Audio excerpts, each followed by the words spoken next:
The comic book community is in desperate need of a pricing tool that buyers and sellers can rely upon for providing fair market value for our comic books. Because as it currently sits, we don't have one. In this video, we're going to talk about GoCollect's pricing tool and how it is so far off that I believe it provides a disservice to the comic book community because it gives collectors a false sense of what their comics are worth, just consistently overvalues their comics, and it pits buyers and sellers against each other from the start. And I think as a pricing tool, they need to get this in line to get rid of that tension. A pricing tool that was accurate and provided actual fair market values based on actual sales, I think would go a long way to bring this community closer together. And that's really the goal of this video. What I would hope to come out of it is to actually get, the algorithm for GoCollect fixed so that, we can rely on it and use it. And we're going to dive into all kinds of examples here in just a moment. But I do want to remind you that we always offer but I do want to remind you that we have a monthly giveaway here on the YouTube channel. If you subscribe, comment, and like, you're entered to win the first appearance of Spider-Gwen this month, a 4th print with a beautiful custom label. And if you head over to brycecomics.com, you can use code COLLECT10 for 10% off the listed prices of everything but the big boy books. And we always have a monthly giveaway if you sign up for the newsletter over there. This month, we are giving away the first appearance of Danny as Ghost Rider in Ghost Rider Volume 2, Number 1 in a 9.8. Also, follow me over on Whatnot. There's a link down in the description for $15 towards your first purchase on Whatnot. We always have books in the Buy It Now for $15. We just had a recent Marvel drop, so you can come by and pick up Marvel exclusives and all kinds of goodies for free if you're new to Whatnot. We always do tons of giveaways, lots of awesome shows planned in the future, and follow me on Instagram for trades for grails and other fresh content over on Instagram. And we just listed a whole bunch of books at brycecomics.com, and I can almost guarantee you that all of them are listed below GoCollect's fair market value. And then, of course, you could use that code COLLECT10 to get 10% off the list price as well. Let's dive into the computer and just take a look at just what the heck I'm talking about. I want to start by saying that I did reach out to GoCollect to try to understand how their FMV is calculated on their site, to find out what is the actual formula. And shout out to Tim, GoCollect support. Tim is one hell of a customer support agent. I was really impressed with how he handled it. GoCollect, you should be, giving accolades to Tim. He handled this very well. And I also want to say that GoCollect, if you want to come on my YouTube channel and address this, that door is open. If you guys want to come on and talk about how you calculate FMV and just spitball this a little bit, I will leave that open to you. So Tim responded and said, our FMV algorithm is built to take sales from various sources, eBay, Hakes, Comic Connect, Heritage, etc., and calculate the value. As a price guide, it shouldn't be taken as gospel. It's meant to give an idea of what the book goes for regularly over time. Okay, so that's very important that even GoCollect themselves admits that as a price guide, it shouldn't be taken as gospel. And that is really my main gripe with GoCollect's price guide is that it can't be used to make decisions. It's not even good enough to make sound decisions when buying and selling comics. And I think that at the very least, they should get it close enough to where you can make good decisions about this. And he goes on to say that, they do their best to, pinpoint outliers, et cetera, and explains how the algorithm works to the best of his ability. But I want to just back my claim up there that you can't even use GoCollect to make regular informed decisions on buying and selling comics. For example, here we have Savage She-Hulk number 1 in a CGC 9.8. Let's say you are in the market for a She-Hulk 1 in a 9.8 direct edition, and you wanted to buy that comic. If you went to GoCollect and looked at what they said the fair market value, they claim that the fair market value is $400, all right? The low sale was $250. The 1 year average, I mean, this book has changed hands many times this year in a down market, right? And it's going down. The 1 year average is $376, and yet they're saying a fair price to pay is $400. We should probably stop and talk about fair market value. That term is subjective. And in my opinion, a fair price for something is what it's actually worth. And whatever they're using or terminology for fair has nothing to do with what they're actually selling for. And in my opinion, fair market value is what you could expect the book to sell for in today's market. So if we go and look at their own sales that they've tracked, the last sold price for an eBay auction is $252. Now, that is like the low ball barometer, right? An eBay auction is like usually the lowest that a book will actually sell for is at auction. And because sometimes, like here, we have a fixed price eBay for $470. So somebody just wanted that book that day, right then, right there. They didn't care that they were overpaying by, probably over $100 extra. They just wanted the book. And there will always be people that do that. So the auction eBay is like the low ball barometer, but we have a 252, we have a best offer accepted. It was listed for 300. So it was listed for 300 and they accepted a best offer, and yet they're telling you that the fair price is 400, 360, 292, 312, 305. There's that high sale, 470, 360, etc. If we go over to GP analysis, which is what I use to track sales, I think that their algorithm picks up a few more. Oftentimes, because I've spent a lot of time in GoCollect. I've spent even more time in GP analysis, and whatever algorithm gpanalysis.com uses for collecting their sales, they pick up more sales than GoCollect. I'm not sure which exact sites, but GPA claims that, they track over a dozen. So here for the 9.8, it says the last sale was 252. The 90-day average is 330. The 12-month average is 365. So 365 for the 12-month, and for them it's 376. So clearly they're picking up different sales, but pretty close as far as those averages go. But if you look at this, 252, 280, 360, 292, 283, 312, 305, 470, would anybody in their right mind take a look at these sales and say, yeah, a fair price is $400? No, absolutely not. It's just way off. So going back, I tried to dig a little harder. I said, what is the actual formula? And very kind, once again, shout out to Tim. Handled this like a champ for this jerk emailing you. Hello again, Brian. Unfortunately, we don't have the info for the specific formula. It's an IP protected piece of data that only our founder and our tech higher-ups know. What I can tell you is it's based on the relative value index from Ernst Gerber's book, The Photojournal Guide to Comic Books. It's similar in application to the Dow Jones Index that is used in the stock market. At times, we've called it the ticker tape for collectibles. So I just want to go on record to say that whatever this is, relative value index from Ernst Gerber's book and similar to the Dow Jones, whatever this IP protected formula is, it's not working. Stop with this garbage. It's not the relative value index.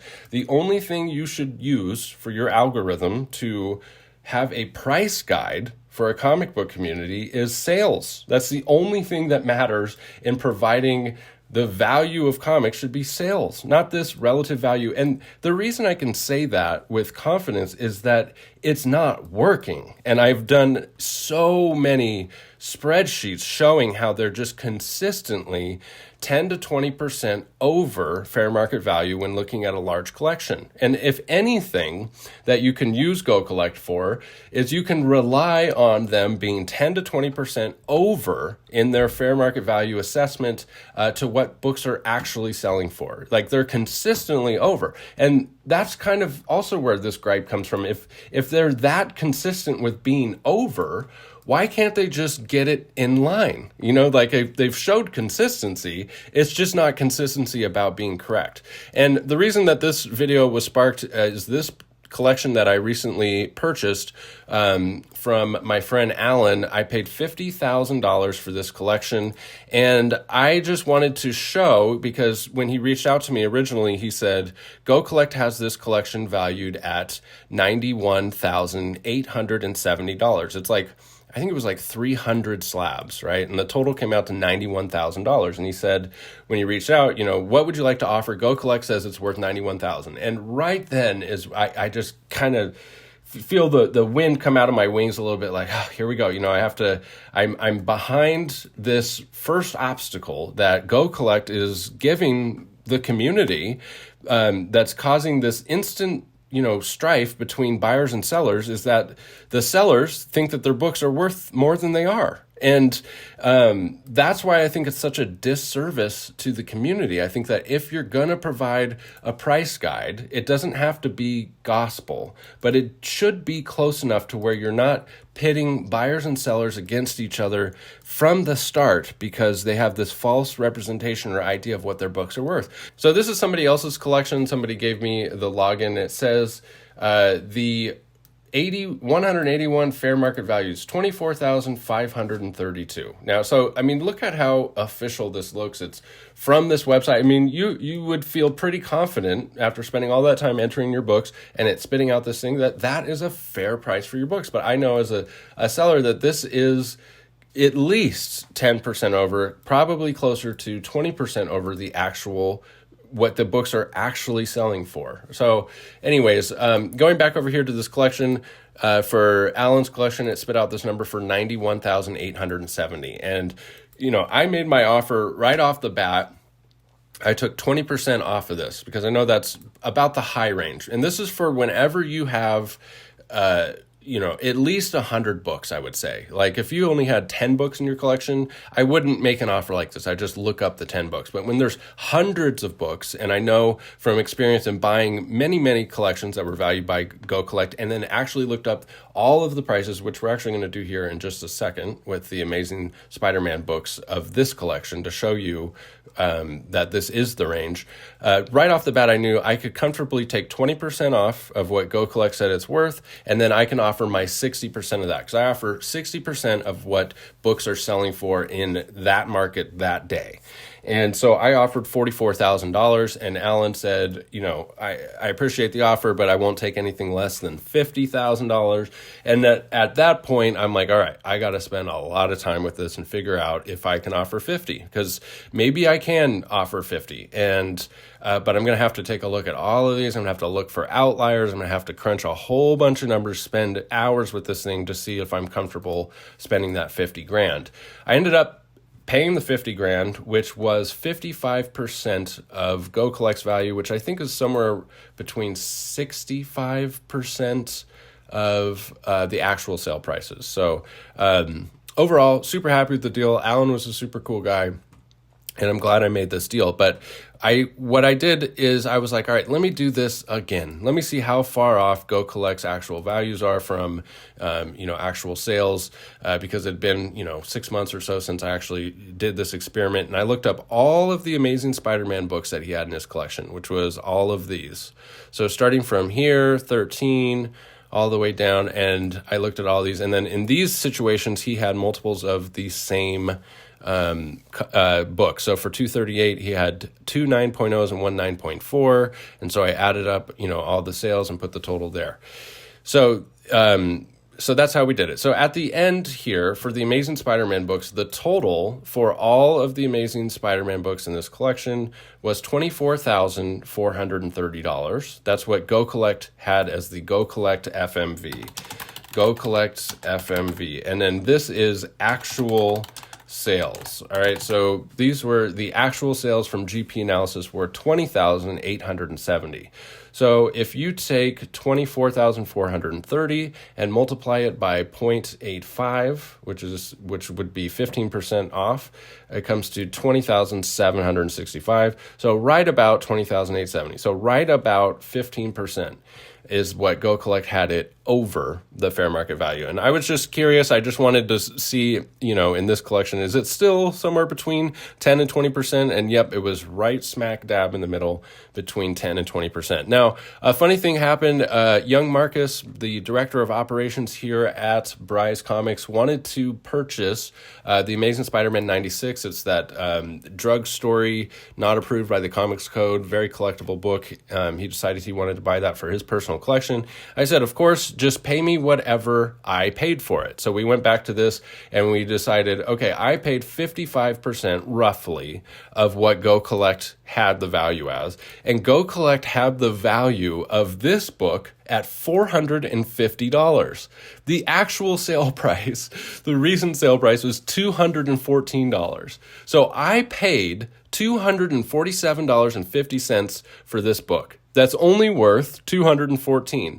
And I'm going to offer 10% off. And my website takes a certain percentage for credit card processing fees. And I have to pay my guys to pack, ship, and list. I'll be lucky to net, $175 out of this.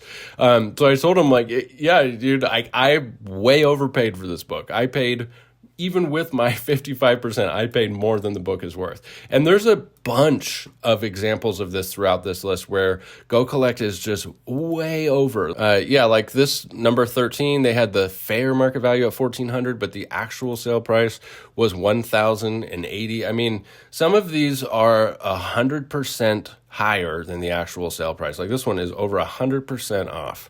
And that's what's just so crazy to me. Like, how could it be that far off? So what do I recommend in how to catalog your collection and price your collection? When it comes to finding the actual price of your collection, what I recommend is making a Google spreadsheet just like this. You put the title, the number, the grade, and then go and look up the actual sales from GP Analysis. So if we were to look at Amazing number 96, that book we just talked about, another little tidbit right there, if you're doing a massive amount of books, you don't have to type in the full title. You can just type in keywords like Amazing 96 or Department number 1 instead of Department of Truth number 1, and it'll pull up, everything. And if you put that little hashtag, that number 96, it'll pull up the actual issue. If you don't put the hashtag, it'll pull up the series, and you have to do a bunch of clicking. So hashtag and the number will pull up the actual issue. So we go and we look at the 8.5. Sure enough, it's selling for $214. That was the last sale in February. And so I would go back to the spreadsheet here and put in the actual sale for number 96 as $214. Now, there's definitely nuance to this, and this is where you have to be able to think critically when valuing your books. One thing I've seen people do is it's not just putting the last sale, but they'll put in the last sale, the 90-day average, and the 30-day average. And then, you from there, it's somewhere within that range. But you have to be able to critically think a little bit. So for 2024, if you click into this, if you didn't want to just put 214, you go and look at the last sale. So it was 280, 255, 214. It's a downward trend. We go back and we look at 2023. They're all over the place from 150 to 300. Now, so, I would say that a fair price for this book is really anywhere between $210 and $280. I mean, it just depends on how long you want to wait to sell it. I mean, personally, I would list it for $214. I see there's a lot of sales for $150. And there's a lot of sales for $250. So, I mean, right in the middle there is $214. I think that's actually a fair price for this book. And that's where fair market value comes into play, where, that depends on the person. So that's how I would come up with a value for a collection if I had a slab collection. Well, it's how I do it every day. When I get a list of slabs, I go and I look up the actual sales and the fair price and then make my percentage and offer based off of that. I would love to see GoCollect get this in line, because we as a community are desperate for a pricing tool that is accurate. And if GoCollect were to get this in line, and I think that they very easily can. I mean, I think that they can figure out an algorithm that is closer than 10 to 20% off. Let's get it within 5% of actual sales. If they could just get the algorithm to get the fair market value within 5% consistently, I would be over the moon. I would use this. I would promote this for free. I would promote GoCollect as a resource for free because it would be doing a service to collectors. It would be giving them an accurate representation of the fair market value. And at this point, we just don't have something that's accurate enough to do it with an automated algorithm. It has to be done with the human interpretation, with a reasonable human. That's the other thing is, human interpretation could come up with values for their books that are just completely out of whack, but a reasonable person saying what they're actually selling for, I would shout it from the rooftops if they could get it in line for free all the time, because I would want people to use it. I would say, hey, just enter it in GoCollect and send me, the login for your GoCollect, or even better is if I think they might have it now where you can just download it or export it. It's got to be a feature. You have to be able to, oh yeah, look, it says download. So you should be able to just export it. So if you want to sell your collection, you can just export your GoCollect thing, make that super easy, and I would shout it from the rooftops and be all about promoting this for free. And once again, GoCollect, if you want to come on and talk about this or the pitfalls, maybe we talk about, the challenges that you have with calculating fair market value, because I'm sure there's challenges, but it's not something that is too hard to overcome. Like with technology these days, this is something we could, I think, relatively easily reel in. So thank you for sticking with me to the end of the video. Don't forget, we always have that monthly giveaway here on the YouTube channel. If you subscribe, comment, and like, you're entered to win the first appearance of Spider-Gwen this month. Head over to brycecomics.com and sign up for the newsletter to get entered to win a free slab each and every month. Use code COLLECT10. That code is always active for 10% off. Constantly getting new stuff in at brycecomics.com. Follow me on Whatnot. Link in the description for $15 towards your first purchase on Whatnot. I appreciate all of you sticking with me to the end of the video. We'll catch you in the next one. Bye.